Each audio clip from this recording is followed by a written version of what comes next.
नमस्ते, जोहार, वेलकम। नोआ बोछोर जोतोकोगी जोहार, हैप्पी न्यू ईयर। आप सारे स्टूडेंट्स को मेरी तरफ से नए वर्ष की ढेर सारी शुभकामनाएं और इस संदेश के साथ कि पिछले साल जो भी छूट गया उसे हम इस साल पूरा करेंगे। जो हमने शुरू किया था इस साल बहुत आगे बढ़ाएंगे उसे। और उन सारे स्टूडेंट्स को जो सोच रहे थे कि ओह पहला सेमेस्टर ठीक नहीं था, तो इस सेमेस्टर में हम उसको और ज़्यादा मेहनत करके अच्छे नंबर्स लाएंगे। So happy new year again. और हम शुरू करते हैं आज का लेक्चर। जो एक लेक्चर मैंने बताया था कि जो प्रोज पार्ट है कम्युनिकेशन स्किल्स इन इंग्लिश का, उसमें जो नॉवल का पार्ट है या फिर जो प्रोज का पार्ट है, उसका जो फर्स्ट नॉवल है उसे मैंने स्टार्ट किया था और उसके जो ऑथर हैं और जो टाइटल है उसके बारे में मैंने इंट्रोडक्शन दिया था। द सेम स्लाइड मैंने यूज़ किया था उसमें, तो आप लोगों ने देखा होगा और आप लोगों को आई गेस सब ने देखा होगा। तो ये तो समझ में आ गया होगा कि this is a novel. The name of the novel is the old man and the sea. ठीक है, इसका नाम क्या है? The old man and the sea. और इनके जो ऑथर है वो हैं अर्नेस्ट हेमिंगवे। ऑलराइट, सो जहाँ से छोटा था वहीं से स्टार्ट करते हुए हम नेक्स्ट स्लाइड पे जाएंगे कि अब ये अर्नेस्ट हेमिंगवे हैं कौन। Alright, so the question may be, एक प्रश्न हो सकता है, Who was Ernest Hemingway? Who was Ernest Hemingway? So इस प्रश्न का, इस क्वेश्चन का जो आंसर लिखेंगे आप, तीन बातें बस याद रखनी है। सबसे पहले कि ये कहाँ से बिलोंग करते हैं, ठीक है ना, इनकी कंट्री कौन सी थी। तो ये एक अमेरिकन नॉवलिस्ट हैं। कहाँ से हैं ये? अमेरिका से आए हैं। ठीक है, अमेरिकन हैं, नॉवलिस्ट हैं, मतलब नॉवल लिखने वाले को नॉवलिस्ट कहा जाता है। इन्होंने बहुत सारी शॉर्ट स्टोरीज भी लिखी हैं, इसलिए इनको शॉर्ट स्टोरी राइटर भी कहते हैं। और ये एक जर्नलिस्ट भी थे।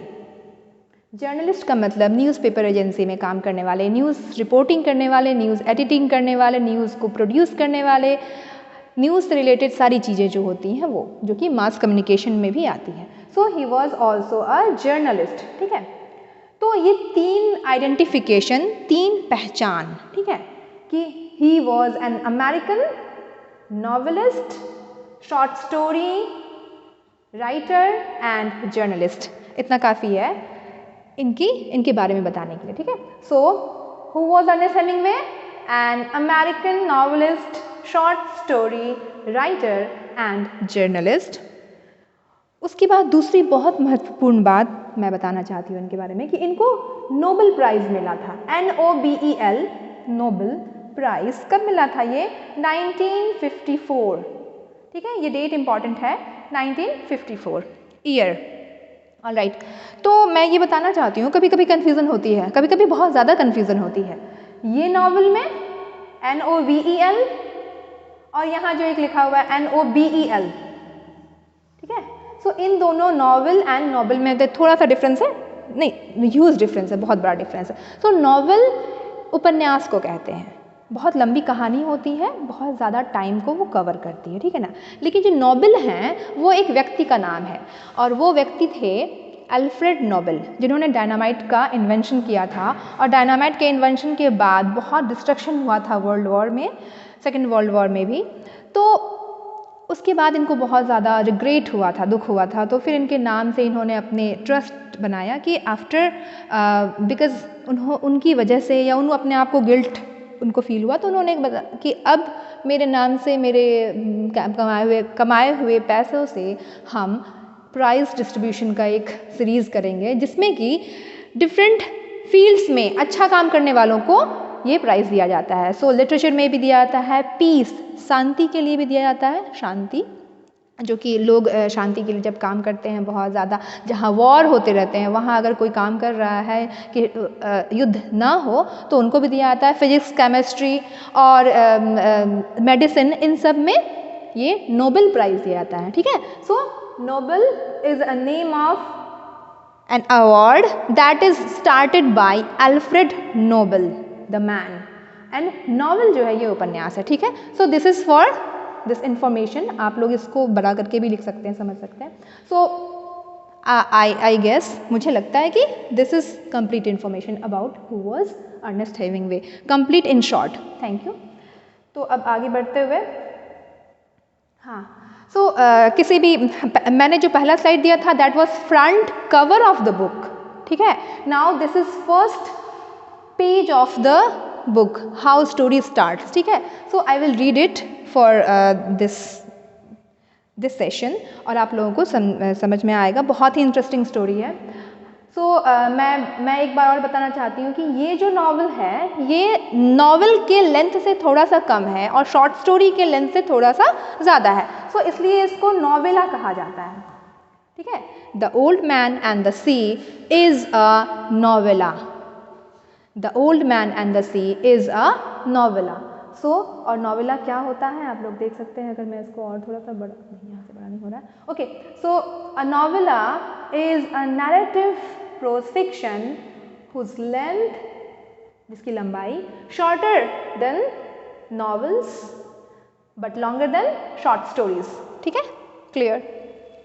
Now the first paragraph at least हम लोग पढ़ते हैं। The old man and the Sea start कैसे होता है। So it is about, this story is about an old man, ठीक है, whose wife is dead and he is a fisherman, he lives in Cuba, ठीक है ना। Cuba American continent की एक कंट्री है, ठीक है। एंड इस कहानी में आप लोगों को एक आएगा सेशन जिसमें कि मैं बताऊंगी कि क्यूबा में एक गेम है, बहुत फेमस गेम खेला जाता है, दैट इज़ बेसबॉल, ठीक है। सो बेसबॉल भी इम्पॉर्टेंट है, शायद किसी ने देखा होगा बेसबॉल यूट्यूब पर या फिर कहीं और, so you can try it on YouTube, baseball कैसे खेला जाता है। So Cuba is famous for baseball also, ठीक है। तो लेट्स स्टार्ट। आई गेस कि आप लोग को दिख रहा होगा। So this story starts as he was an old man who fished alone in a skiff. एक मिनट, द स्टोरी स्टार्ट्स, देखिए कैसे स्टार्ट होता है। He was an old man who fished alone, आप लोग देख रहे होंगे कि अलोन लिखा हुआ है, ठीक है ना, अकेला है वो। इन अ स्किफ, यहाँ लिखा हुआ है, थोड़ा सा प्रिंट में फेड हो गया है प्रिंट, स्किफ, SKIFF, ठीक है। सो SKIFF स्किफ मीन्स होती है मछली मारने वाली छोटी नाव, ठीक है, skiff. In the gulf stream and he had gone 84 days, यहाँ भी थोड़ा सा फेंट हो गया है, that is written 84 days, 84 days now without taking a fish, मतलब कि 84 डेज तक उसे कोई मछली नहीं मिलती है, कोई फिश नहीं मिलती है। 84 days is very longer period of time, बहुत बड़ा टाइम होता है, मतलब 2 महीने से भी ज़्यादा, लगभग 3 महीने तक अगर किसी को मछली नहीं मिलती है समंदर में, then what will be the situation, क्या सिचुएशन होगी, बहुत ख़राब सिचुएशन होगी, होपलेस हो जाएगा वो आदमी। But he has that courage कि ही विल कंटिन्यू, ठीक है। सो उसने कंटिन्यू किया। सो 84 डेज़ की जो ये बात है, तो 84 डेज़ तक उसको कोई भी फिश नहीं मिलती है। उसके बाद देखते हैं, बट हाँ, in the first 40 days a boy had been with him, पहले 40 दिन तक उसके साथ एक बच्चा था, लेकिन after 40 days without a fish the boy's parents had told him that the old man was now definitely and finally salao, SALAO, मैं यहाँ लिख रही हूँ SALAO, सलाओ का मतलब हो गया अनलकी, ठीक है ना। जब हम लोग भी इस बात को मानते हैं ना कि वो मनहूस है, उसका चेहरा देख के निकलेंगे तो हमारा काम नहीं होगा, this is all about superstition, अंधविश्वास। लेकिन ये अंधविश्वास बहुत ही ख़राब चीज़ है। हम लोग इसी नॉवेला में देखेंगे कि अंधविश्वास का कोई भी जड़, कोई भी लॉजिक नहीं होता है। सो उस बच्चे के पेरेंट्स ने कहा कि तुम इसके साथ जा रहे हो, और ये मछली तो आ नहीं रही है, ये आदमी अब बेकार हो गया, अनलकी है, इसके साथ जाने का तुमको कोई फ़ायदा नहीं है। सो उसके पेरेंट्स ने, उस बच्चे के पेरेंट्स ने उनको उस लड़के को मना कर दिया जाने को। ओके, सो व्हाट हैपेंड कि the old man was now became and definitely finally salao, जो कि बहुत अनलकी होता है, ठीक है। अब उसे and the boy had gone eight there orders in another boat, अब वो दूसरे बोट में जाने लगा, उस आदमी के साथ, ओल्ड मैन के साथ जाना उसने बंद कर दिया। It made the boy sad, और वो बच्चा उदास भी हो गया, ठीक है। लेकिन वो हर दिन जब वो स्किफ अपनी लेकर के आता था, मतलब मछली मारने वाली नाव लेकर के, SKIF स्किफ एम्प्टी, तो उसको दुख होता था, बच्चे को दुख होता था कि मेरे मास्टर को, मैं जिसके साथ जा रहा था, उनको एक भी मछली नहीं मिल रही है, ठीक है। और हर दिन वो उसकी मदद करता था, जो बच्चा था, उसके जो मछली मारने के जो कॉइल होता है, जो लाइन होती है, ठीक है ना, जो जाल हम लोग देखते हैं नदियों में, उसको फोल्ड करने में उसकी मदद करता था, ठीक है। और ये जो इसके बाद उसको अब, और and then you can see कि the sail was patched with flour sacks and furled, it looked like the flag of permanent defeat, ठीक है। उसकी जो नाव थी मछली मारने की, उस पर जो मास्ट लगा हुआ था और जो सेल लगा हुआ था, जो कपड़े का होता है, वो भी लगता था कि उसके पराजय का झंडा है, मतलब परमानेंट डिफीट का एक साइन बन गया था वो, कि अरे इस नाव पे तो कोई मछली आती ही नहीं है, so that is a sign of permanent defeat. तो ये हालत थी। बिगिनिंग में ही हम लोग को ये स्टोरी में बताया जा रहा है कि ये स्टोरी में जो ओल्ड मैन है, he is without fish for 84 days, और उसकी जो नाव है, that is symbol of defeat. Defeat का मतलब जानते हैं ना सब लोग, हार। हार कहते हैं गले में पहनने वाला नहीं, जब हम लोग नहीं जीत पाते हैं तब हम हार जाते हैं, ऑलराइट, सो हार। अब ये आदमी जो था वो थिन था, ठीक है ना, उसके आंखों के नीचे बहुत ही झुर्रियाँ हो गई थी, wrinkles,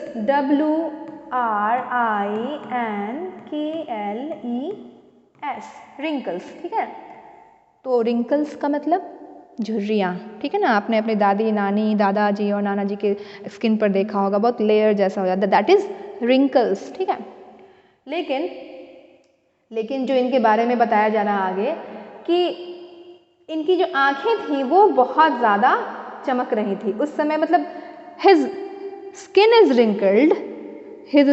wrinkled but he has hope in his eyes, उनकी आंखों में आशा थी कि आज नहीं तो कल, कल नहीं तो परसों, I will get the fish, ठीक है।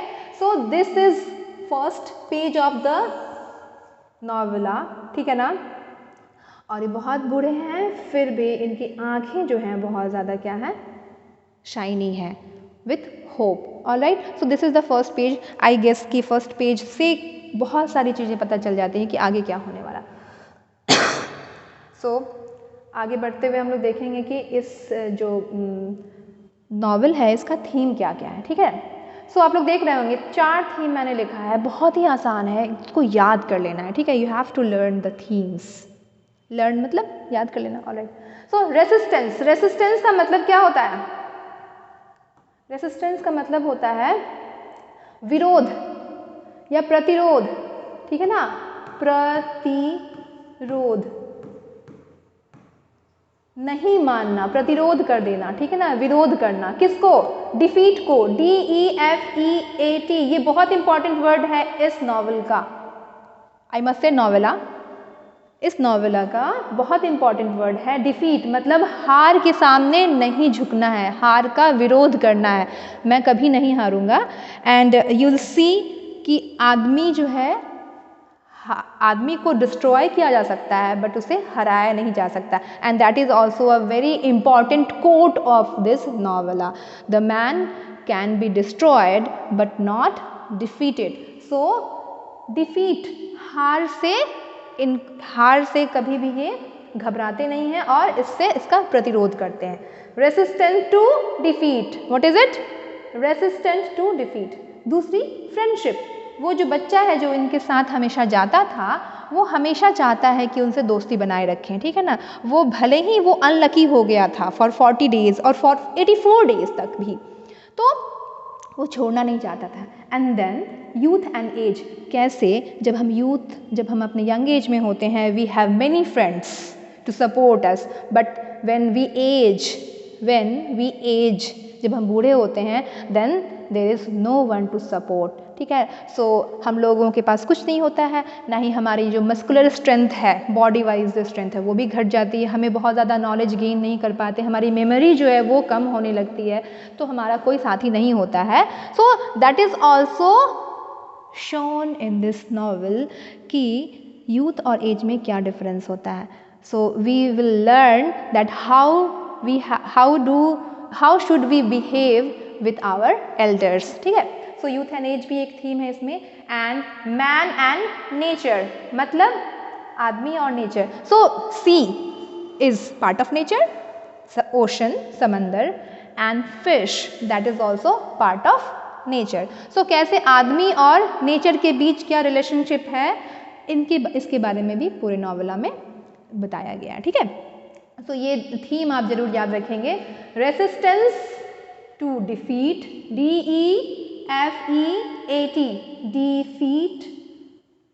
फ्रेंडशिप, यूथ एंड एज, ठीक है ना, man and nature. Alright. So these are 4 main themes. बोलेंगे resistance to defeat, friendship, youth and age, and man and nature. Man मतलब हम लोग, और नेचर के साथ हम लोग कैसा बिहेव करते हैं, दैट इज. सो नेक्स्ट देखिए, ये बहुत अच्छी जो पिक्चर ड्रॉ की गई है. सो यही दोनों इनके मेन कैरेक्टर हैं. This is old man, he is smoking a pipe. ठीक है ना, सिगरेट पीना, जो बड़ी सिगरेट होती है, smoking a pipe. And his name is Santiago. ठीक है ना. अभी तक मैंने इसे नहीं बताया था आप लोगों की what is the name of the old man. So the name of the old man is Santiago. ठीक है. आप लोग पार्ट करेंगे, बहुत आसानी से आपको याद होगा नाम की स्पेलिंग. ठीक है. सैंटियागो. और इस बच्चे का नाम, जो कि उनका कंपेनियन था, फ्रेंड था, मैनोलिन, MANOLIN. ठीक है, मैनोलिन. ठीक है. So he is the boy who used to go with Santiago. Manolin, Santiago. Santiago is a fisherman. He is an old man, and this boy is his companion. ठीक है, in fishing. So Manolin is companion of Santiago in fishing. मछली मारने में. So that must be a very simple line to remember. Thank you. याद रखिएगा. Picture is more याद करवाने वाली चीज़. ठीक है ना. पिक्चर आपके विजुअल मेमोरी में चले जाती है, and you remember it for all your time. सो ये एक स्टोरी है. सिंपल वर्ड्स में, बहुत सिंपल वर्ड्स में मैंने इसमें स्टोरी को बताया है. मतलब जो मैंने स्टोरी बताई है वही यहाँ पे लिखी गई है. So I would like to share it with you. ठीक है ना. When I will share the notes, तो आप लोग स्टोरी को बहुत ही सिंपल वर्ड्स में समझ पाएंगे. उसमें नोट्स भी कर सकते हैं. सो ये स्टोरी जो है बहुत ही सिंपल वर्ड में मैंने यहाँ पे इंक्लूड किया है. और ये नोट्स जो हैं वो आपको जो हमारा टेलीग्राम ग्रुप है वहाँ मिल सकता है, और जो इसका डिस्क्रिप्शन का लिंक है वहाँ पे मिल सकता है. ठीक है. सो यही स्टोरी है. So in simple I will read it and you will get it. समझ जाएंगे आप लोग. On the coast of Cuba. So the country is Cuba. CUBA. ठीक है. कंट्री का नाम एकदम से याद रखेंगे. ठीक है ना. कंट्री का नाम क्या है? Cuba. CUBA. Cuba is famous for 2 things. ठीक है. एक तो जो बेसबॉल है उसके लिए, दूसरा आप लोगों ने नाम सुना होगा एक बहुत बड़े सॉरी ये रहे हैं, रिवॉल्यूशनरी रहे हैं, उनका नाम है चे ग्वेरा. ठीक है. तो वो भी क्यूबा के ही हैं, और उन्होंने डेमोक्रेसी के लिए बहुत काम किया. उन्होंने सबकी समाजवाद के लिए बहुत काम किया, सोशलिज्म के लिए बहुत काम किया. So he is also from Cuba. So आप लोग को क्यूबा कंट्री को थोड़ा सा सर्च करना चाहिए कभी ऐसे फ्री टाइम में. CUBA Cuba. और ये है हवेना. हवेना जो है एक वही सिटी है, क्यूबा की सिटी है. यहाँ एक ओल्ड आदमी रहता है, ओल्ड विडोड फिशरमैन, जिसका नाम है Santiago. Again you must not forget, कभी भी नहीं भूलेंगे. Santiago is the fisherman, the old man, and his apprentice जो उसका कंपेनियन है, हिज नेम इज मैनोलिन, MANOLIN, ठीक है। वही कहानी है कि उसे 40 डेज तक वो जाता है, बट उसके बाद जब वो पता चलता है कि the old man is not lucky enough, then his parents disallow him to go with Santiago, ठीक है। सॉरी। और इसके बाद ये जो स्टोरी आगे बढ़ती है कि 85th डे को उसको क्या मिलती है? Again he goes, he did not stop, Santiago रुकता नहीं है, and he goes again for fishing, and on 85th day, ठीक है ना, 85वां दिन जो होता है, उस दिन उसको मिलती है कौन? मैनोलिन हेल्प करता है उसे बोट को लॉन्च करने में, और उसके बाद उसे मिलता है उसकी जो लाइन होती है, दिस इज लाइन, देखेंगे आप ये वर्ड लिखा हुआ है LINE, लाइन इज फिशिंग का जो टूल होता है ना, उसकी जो लंबा सा रॉड होता है, and that is to catch the fish. वहाँ एक टूल होता है जिससे उसको जो भी चीज़ होती है उसको पुल किया जाता है। सो ही फेल्ट कि कुछ हार्ड, कुछ बहुत वेट वाली चीज़ उसमें फंसी है। सो उसके पास कुछ तो आ गया है, मतलब मछली इस बार आ गई है। And what he got a huge marlin, MARLIN, ठीक है ना। ये देखेंगे आप, ये जो है ना एक फिश का नाम है, MARLIN, मार्लिन। मार्लिन एक बहुत बड़ी फिश होती है, बहुत बड़ी, और उसकी जो बिल होती है, बिल का मतलब उसका जो स्नाउट होता है आगे की तरफ, मुंह के पास आगे, लगभग उसकी बॉडी का 1/3 पार्ट लेंथ का होता है। मतलब अगर वो 3 मीटर लंबी है तो 1 मीटर लॉन्ग उसकी चोंच जैसी, या उसको स्नाउट कहते हैं, वो होता है। So that is very huge, मतलब बिग फिश, ठीक है। ये ह्यूज का मतलब क्या हो गया? बिग, ठीक है, बिग। और सैंटियागो अपने सारे स्ट्रेंथ से, Santiago uses all his strength to harpoon and kill the marlin on second day.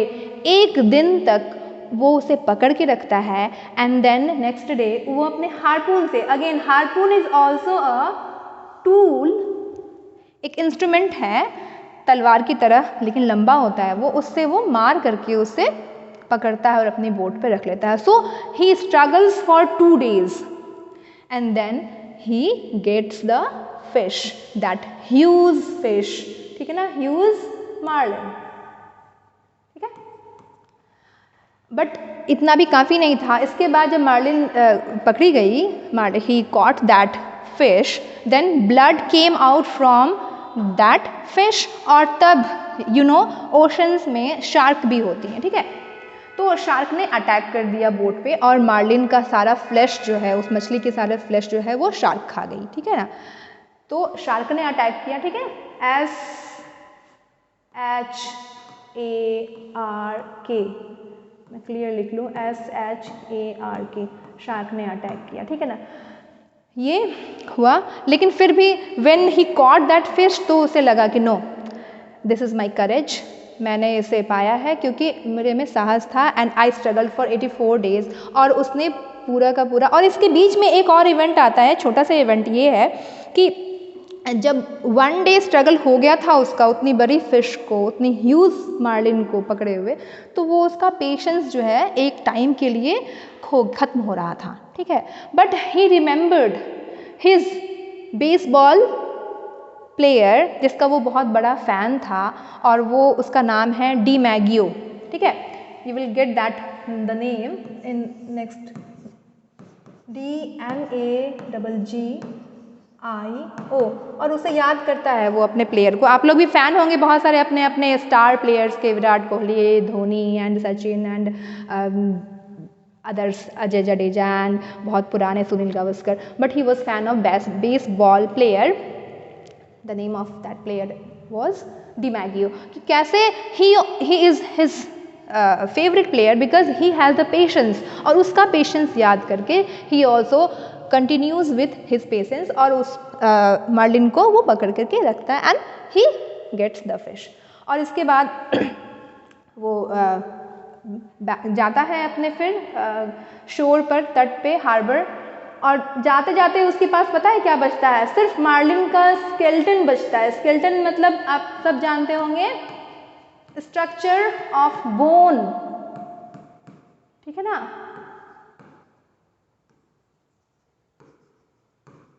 जो कंकाल कहते हैं हम लोग, ठीक है। So without flash he comes with that fish, ठीक है। तो और आ करके फिर वो सो जाता है, like when after 2 days struggle वो आ करके सो जाता है। और जब सब लोग आते हैं देखने के लिए तो उनको लगता है कि ज़रूर वो क्या शार्क पकड़ के ले आया है क्या, ठीक है ना। लेकिन वो क्या लेकर के आता है? मार्लिन का स्केलेटन लेकर के आता है, ठीक है। नाउ वो मैनोलिन वो भी आता है और देखता है, वाओ मेरे मास्टर ने, सैंटियागो ने इतनी बड़ी फ़िश को मतलब अपने करेज से उसको मारा और लेकर के आया। ही फिश्ड दैट ह्यूज फिश। तो वो बहुत खुश होता है। लेकिन जब वो देखता है कि उसके हाथ में बहुत सारे कट्स हैं, कट्स इन सैंटियागोज हैंड, तो वो बहुत दुखी हो जाता है। बट जब सैंटियागो उठता है और तो मैनोलिन भी जा कर के कहता है कि अब मैं अपने पेरेंट्स से कहूँगा कि मैं तुम्हारे साथ ही जाऊँगा, ठीक है। वो इतनी खुशी होती है तो because now he is lucky, ठीक है। एंड यस, और उसके बाद फिर सैंटियागो जागता है, देन सैंटियागो अगेन स्लीप्स, ठीक है। So if you know the story, सही सही से आप अगर कहानी को जानते हैं in Hindi, all right, then you may catch some words, ठीक है ना। कुछ कुछ वर्ड जो बहुत इंपॉर्टेंट है उसको आप अपने दिमाग में रखेंगे and make your own story in your own language. एकदम से इसे याद करने की ज़रूरत नहीं है, but you have to remember some very key words, ठीक है ना। जैसे कि सैंटियागो का नेम, उसके अप्रेंटिस या उसके कंपेनियन का नेम, फिर फिश का नाम, वो कहाँ रहता था, क्यूबा, वहाँ कितने दिन तक उसने स्ट्रगल किया, 84 days, एंड और क्या क्या हुआ, उसके बेसबॉल प्लेयर का नाम, ठीक है। ये सारे नाम अगर याद रखेंगे then it so this is the end of this story. वो बहुत खुश है, सैंटियागो बहुत खुश है और मैनोलिन भी बहुत खुश है because they got their prize. Okay, so next, अब आप लोगों को ये इमेज दिख रही होगी, एक इमेज है कि कैसे जो सैंटियागो है अपनी, देखिए इसकी बोट यहाँ से लेकर के यहाँ तक है, ऑल राइट, और इसकी जो फिश है वो भी लगभग यहाँ से लेके यहाँ तक है, मतलब the size of the fish is equal to size of the boat, ठीक है। So this is the struggle, आपको दिखेगा, ठीक है। So this is an image in the book, ठीक है। सैंटियागो एंड मार्लिन, सैंटियागो है ये और ये मार्लिन, ठीक है। Okay, so next is the slide, आप देखेंगे this is the main, this is the like crux of this novel. जो जिस्ट होता है या जो एसेंस होता है वो है कि but man is made, not made for defeat. वो हारने के लिए नहीं होता है। आप लोग कोट्स पढ़ते होंगे, मोटिवेशनल कोट्स पढ़ते होंगे, है ना, कि how to inspire other, how to get inspiration, कैसे हम लोग आगे बढ़ने का मुझे मोटिवेशन मिले। There are many motivational speakers like Sandeep Maheshwari and all, बहुत सारे हैं, बट संदीप माहेश्वरी बहुत ज़्यादा सरफेस करता है। So but we have this book, not any man, this book, कि कैसे वो बूढ़ा आदमी, the old man struggled for 84 days and he was not defeated. The man is not made for defeat, he said। यहाँ ही कौन है? Santiago. Again Santiago को आप लोग कभी नहीं भूलेंगे। And the final quote is a man can be destroyed but not defeated, ठीक है। A man can be destroyed, वो वाला मुझे याद आता है जो हमारे यहाँ हिंदी में एक कविता है, या हिंदी नहीं, हमारे राष्ट्रभक्ति एक गीत है कि सर कटा सकते हैं लेकिन सर झुका सकते नहीं। So that is you can destroy me but you can't get victory from me. I am the victory, I am the victor, ठीक है। So a man can be destroyed but not defeated. और कुछ और quotes भी हैं इसके साथ मैं शेयर करना चाहती हूँ। It is about the Santiago, everything about him was old, सब कुछ ओल्ड था except his eyes, and they were the same color as the sea and were cheerful and undefeated. Again this word occurs many times, ठीक है ना। तो मैंने बताया था ना पहले पेज में कि he was an old man but his eyes are young and the color of his eyes are same as sea। और sea का कलर कौन सा होता है, यही वाला, यही जो ब्लू दिख रहा है आप लोगों को, ये जो ब्लू है, ठीक है ना। और बहुत चेयरफुल था और अनडिफिटेड, उसकी आंखों में ही जीत थी, ठीक है। सो नेक्स्ट कोट हम आगे बढ़ते हैं। He is wonderful and strange and who knows how old he is. किसी को पता नहीं था कि वो कितना बूढ़ा है, क्योंकि बूढ़ा वो बस दिखता था, but inside he was young, he was hopeful, he was cheerful. He thought, never have I had such a strong fish। इसके पहले तक इतनी strong fish उसको नहीं मिली थी, मतलब जब when he was young then तब उसे कभी भी इतनी बड़ी fish नहीं मिली थी, but at this age he got huge fish, strong fish, ठीक है। He cannot know that it is only one man against him, nor that it is an old man। और वो मार्लिन जो थी वो नहीं जानती थी ना कि ये आदमी बूढ़ा है। And this is also very interesting कि he is old, he knows he is old, but that Marlin does not know। तो मार्लिन को टक्कर किससे मिली थी, एक बूढ़े आदमी से। उसके पास स्ट्रेंथ कम थी, but he has the hope, ठीक है ना। So this is very like memorable quote, ठीक है ना। आप लोग कोशिश करेंगे याद करने का। यस अब यहाँ पे इनके जो बेसबॉल प्लेयर थे, जिनका ये फैन थे वो old man, but I must have the confidence and must be worthy of the great DiMaggio who does all things perfectly even with the pain of the bone spur in his heel। so baseball players जो होते हैं उनको run लेने होते हैं, ठीक है ना। उनको एक बेस से दूसरे बेस से तीसरे बेस के लिए रन के लिए भागना पड़ता है। So they have to use their heels to run, बहुत ज़्यादा दौड़ना होता है टू गेट मोर स्कोर, ठीक है ना, मोर रन। तो वो अपने डिमैगियो को याद करते हैं और कहते हैं कि उनके बोन में कितना पेन हो रहा होगा। सो ही इज़ माई इंस्पिरेशन। मैं सिर्फ मैं बस उनका फ़ैन नहीं हूँ, मतलब मैं उनको फॉलो करता हूँ। So how he acts in field I have to act in the sea to catch my target, that is the fish. Marlin, MARLIN, okay. So this is also very important. DiMaggio मैंने बता दिया था। And last quote, and that is also very motivational, ठीक है ना। ये new year का एक तरह का मैसेज भी है आप लोगों के लिए फिर से कि now is no time to think of what you do not have, think of what you can do with what there is। क्या है आपके पास, उससे आप क्या कर सकते हैं, that is important। so think about what you have, don't think about what you do not have। so this is the message, ठीक है ना। so that's why it is one of my favorite novel। if you can read it, time लेकर के पढ़िए, नहीं तो इसको 1 2 3 4 बार scroll कीजिए, मतलब देखते जाइए वीडियो को, and do subscribe if you like. Thank you.